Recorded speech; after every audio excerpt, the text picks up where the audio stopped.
Reforma administrativa é aquela reforma que vai mexer na legislação que hoje regula, legisla sobre a administração pública brasileira.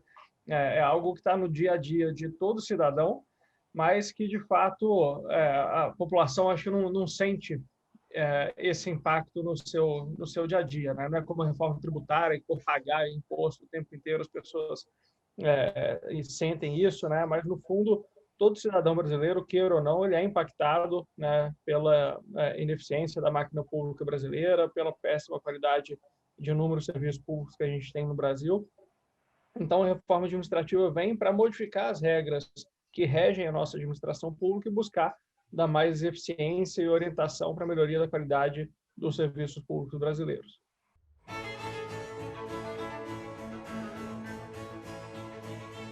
A reforma administrativa, ela não é só essa PEC que foi enviada recentemente pelo governo, né? Ela vai ser uma série de modificações na nossa legislação ao longo aí dos próximos anos, ter mudanças constitucionais, mudanças infraconstitucionais e até questões que não precisam de mudança na legislação, né? Mas que internamente no executivo, através de decretos de mudança de cultura, precisam ser feitas.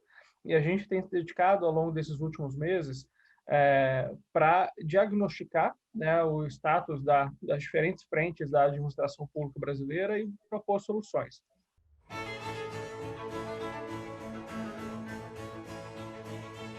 A gente organizou essas soluções em 4 eixos, né? O primeiro deles é a questão da redução das distorções, né, o fim dos privilégios dentro de determinadas áreas do serviço público. A gente ainda tem no Brasil algumas carreiras que recebem salários completamente incompatíveis com a realidade brasileira, né, os chamados super salários, que estão além do teto constitucional, né, que a nossa Constituição já traz. E nós temos também regras em determinadas carreiras da administração pública que não fazem sentido para o país de hoje, né? Determinados servidores que têm férias além de 30 dias, né? Você tem aumento progressão automática na carreira, aumento retroativo, aposentadoria compulsória como punição, né, licenças prêmio por tempo de serviço, né? Então não faz mais sentido, né, em pleno 2020 a gente manter certos benefícios desses no serviço público. Então acho que o primeiro ponto que a gente quer é reduzir essas distorções, tornar ali os benefícios e salários compatíveis com a realidade do brasileiro, né, e acabar com esses privilégios.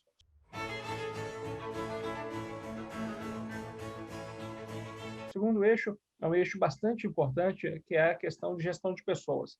A gente não tem uma verdadeira gestão de pessoas no serviço público.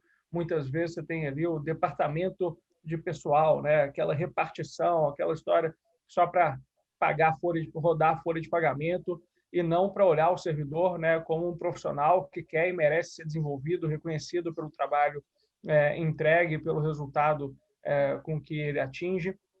E tem um clima organizacional bom, políticas de desenvolvimento dos servidores, né? Então, a gente não tem hoje uma verdadeira gestão de pessoas dentro do governo, né? E a gente quer que isso passe a ser uma realidade. Então, a gente tem uma série de propostas relacionadas à melhoria da gestão de pessoas no governo, né, que vão desde a transformação da atual Secretaria de Gestão de Pessoas em um órgão central de gestão de pessoas no governo federal, né, para que possa ali ditar as normas de gestão de pessoas de todo o governo, garantir que vai ter ali equidade entre as diferentes carreiras, que vão ser seguidos os processos corretos de avaliação de desempenho, de seleção de pessoal e por aí vai, né, sem aumento de gastos, é importante deixar isso claro, e medidas como regulamentação da avaliação de desempenho, né, e reestruturação das carreiras para elas poderem ser mais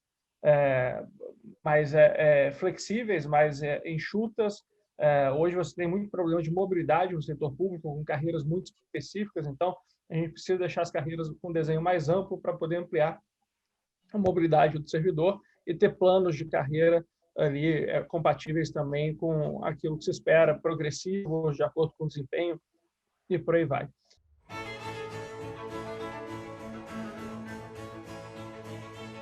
Um terceiro ponto está relacionado a uma gestão por resultados, né? Então, estabelecimento de metas focadas na melhoria da qualidade do serviço para a população, né, na estruturação dos órgãos, né? Hoje a gente tem uma questão que tem uma pulverização de órgãos, a Constituição de 88 trouxe os conceitos de fundações, autarquias, que no fundo, na prática, não se mostraram como havia sido desenhado lá atrás, e a gente precisa dar uma reorganizada nisso para que a própria estrutura do setor público possa ser otimizada e ser mais eficiente.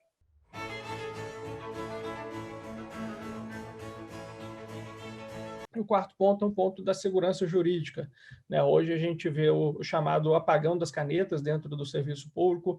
Muitos gestores honestos, competentes, têm às vezes receio de tomar determinada decisão, porque essa decisão pode se mostrar errada no futuro, mas sem ter havido dolo, sem ter havido ali culpa do servidor, né? Ele tinha informações incompletas, tinha uma pressão de tempo para tomar determinada decisão, tomou a decisão que ele achava mais adequada. No futuro, essa decisão não se mostrou a mais adequada por N motivos, e esse servidor tem que responder um processo de improbidade administrativa, tem que ser vítima ali, né, de uma investigação, e que, no fundo, foi uma decisão correta, dadas as condições que se tinha para tomar. É óbvio que a gente não pode ampliar espaço nenhum para impunidade, para corrupção, falta de investigação, mas a regra atual ela gera esse apagão das canetas. Então, a gente precisa dar mais segurança jurídica para os servidores, sem abrir espaço para a corrupção. O corrupto ele tem que ser punido, ele tem que ser exonerado, tem que ser preso, né, dependendo do caso, né, mas hoje não se tem segurança jurídica para decisões corriqueiras, né, dos gestores públicos, tanto que tem gente que tem receio de assumir cargo de chefia, até gente do setor privado às vezes tem medo de ir para o serviço público e depois tentar fazer a coisa certa e acabar se prejudicando. Então, esses são os 4 eixos que nós temos trabalhado.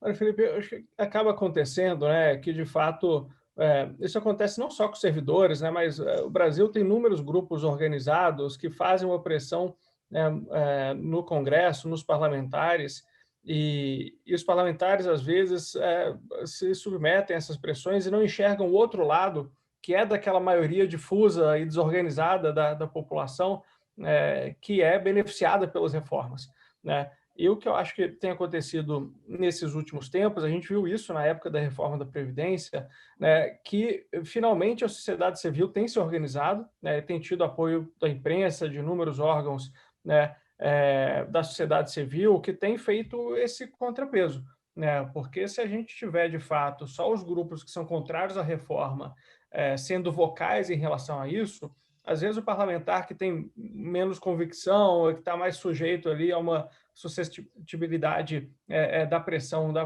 externa e tudo, ele vai achar, pô, tá todo mundo contra a reforma e eu que não vou ser a favor, né? Então, acho que a gente se organizando e mostrando de que, não, tem muita gente a favor, que talvez tivesse adormecido aí durante tantos anos, mas que agora está se mobilizando para mostrar isso, e faz sentido, o Brasil precisa da reforma, tem aqui os dados técnicos, a melhoria que vai ter, aí a gente vai conseguir fazer esse contraponto.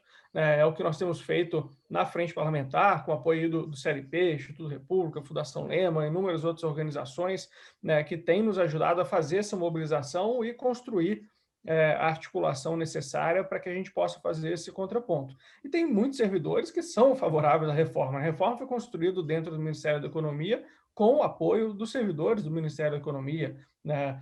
Na frente parlamentar, o coordenador técnico da frente parlamentar é um servidor, né? Então, assim, a gente tem também, dentro dos servidores, acredito que uma parte significativa, talvez até a maioria, que entende a necessidade de mudança, é favorável a ela, mas fica ali também, às vezes, inibido pela pressão de que esses grupos acabam fazendo. Então, acho que a solução é uma só, né? A gente levar profundidade técnica para o debate, para mostrar com argumentos que não tem como fugir mais de uma reforma administrativa ampla, e convocar a sociedade que paga a conta, que sofre com a qualidade hoje aquém do ideal dos serviços públicos, para que eles mostrem que tem sim gente na sociedade civil favorável e que vai valorizar, né, aqueles que lutarem por essas reformas.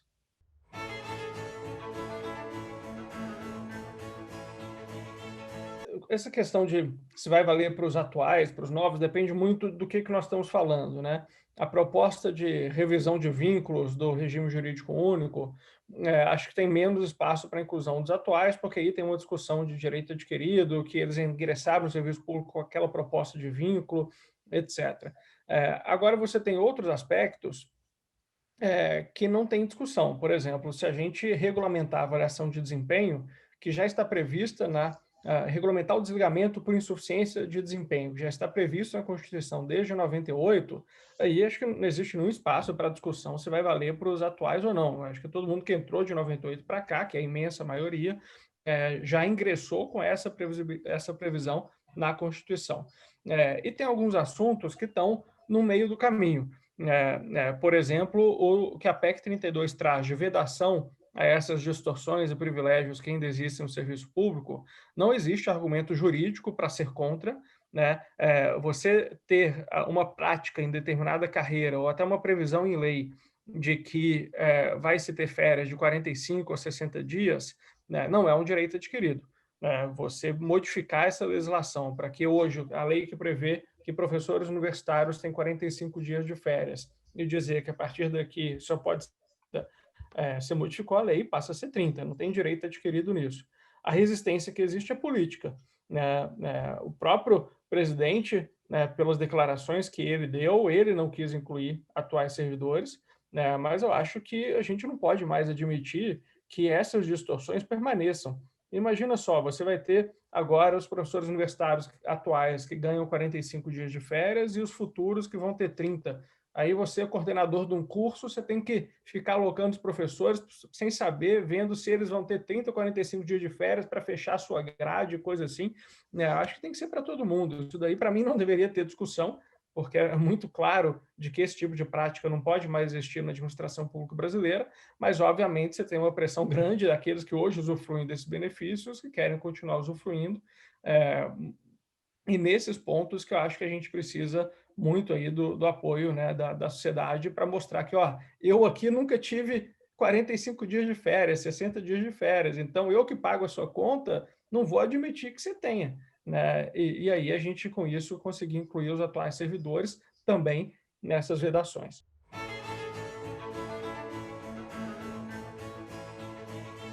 Realmente você precisa de mais de um texto, né? Porque tem questões que estão na Constituição e tem questões que estão em leis complementares, leis ordinárias, e você precisa, de fato, de textos específicos para modificar alguns desses pontos, né?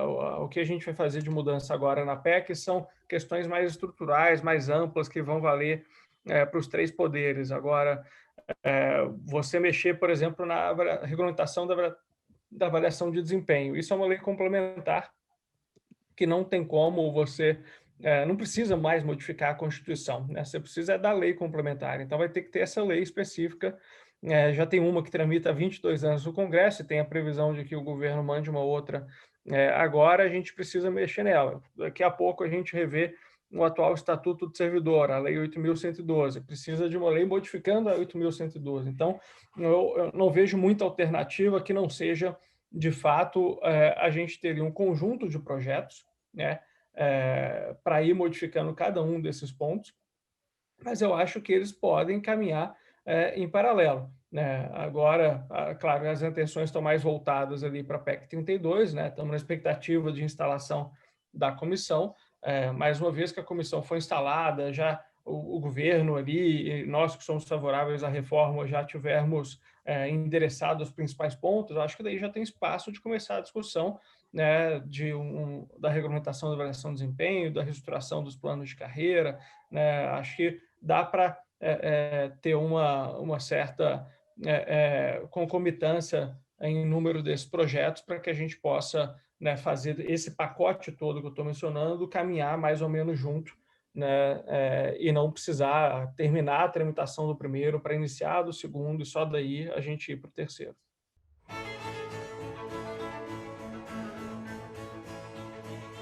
A palavra fundamental assim do resultado que a gente espera dessa reforma é produtividade, né?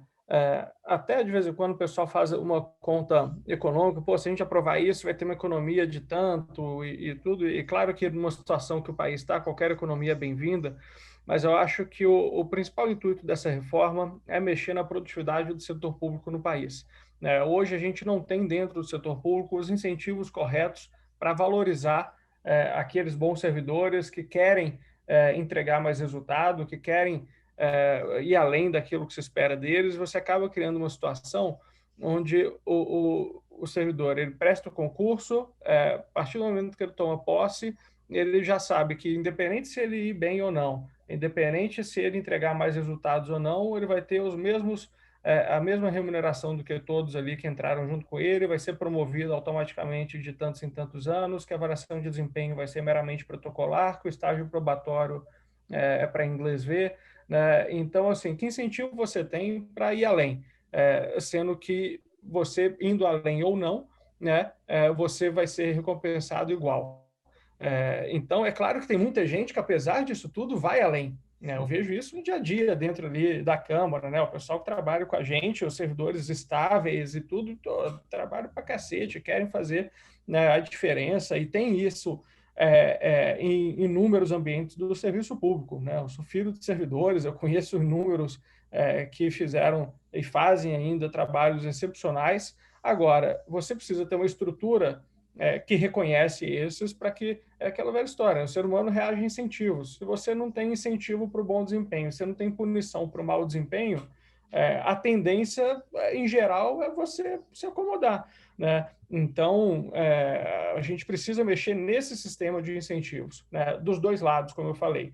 Então, a gente precisa garantir que a avaliação de desempenho, que identificar os bons servidores, vai fazer com que esses bons servidores tenham suas carreiras aceleradas, que passem a ganhar mais pelo desempenho que eles entregaram, que eventualmente possam ter uma bonificação para um resultado excepcional, né?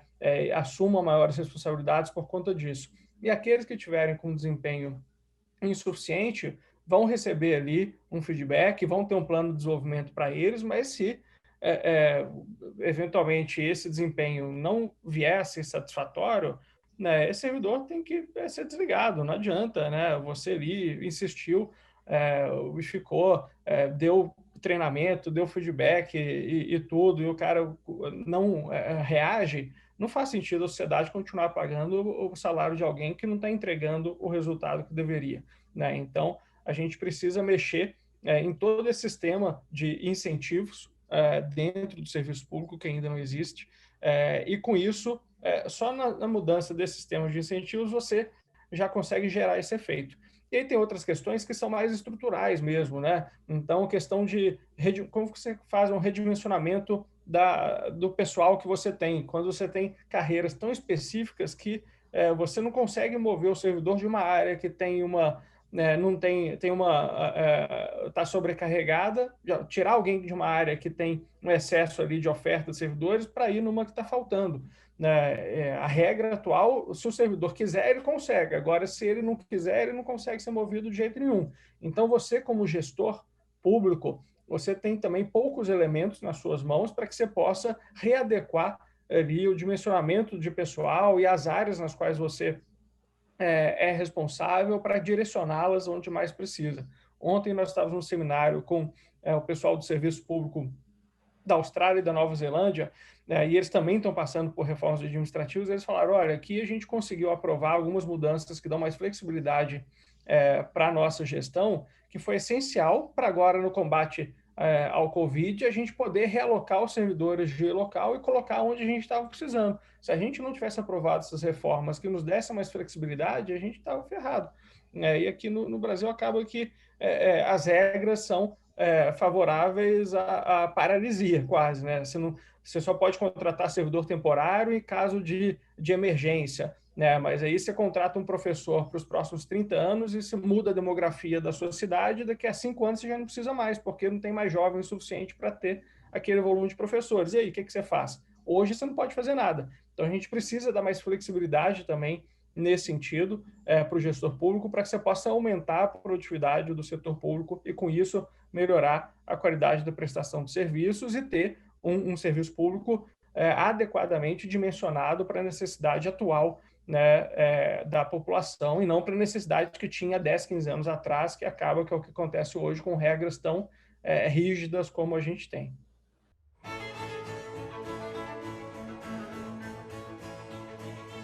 Complicação não falta, né? Além do período eleitoral, a gente tem também a questão da pandemia, que fez com que as comissões não foram instaladas esse ano. Então, o caminho normal de uma PEC enviada pelo governo era ir para a CCJ da Câmara, aprovada, vai para a comissão especial, depois aprovada em 2 turnos, né, por 3/5 dos deputados, e aí vai para o Senado por um caminho parecido.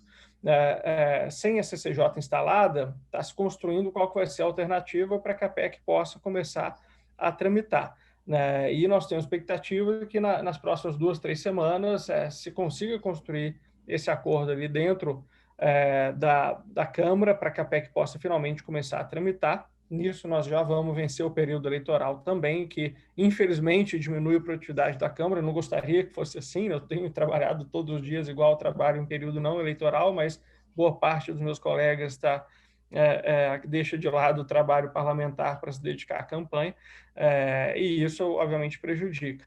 Né? Então, acho que vencida essa discussão de como vai se dar a tramitação da PEC por conta da pandemia e voltando a ter ali a mesma atenção de todos os parlamentares pós-eleições, a gente começa a tramitar a PEC. Espero que coisa de 2, 3 meses depois a gente possa aprová-la na Câmara, o que daria ali o primeiro trimestre do ano que vem.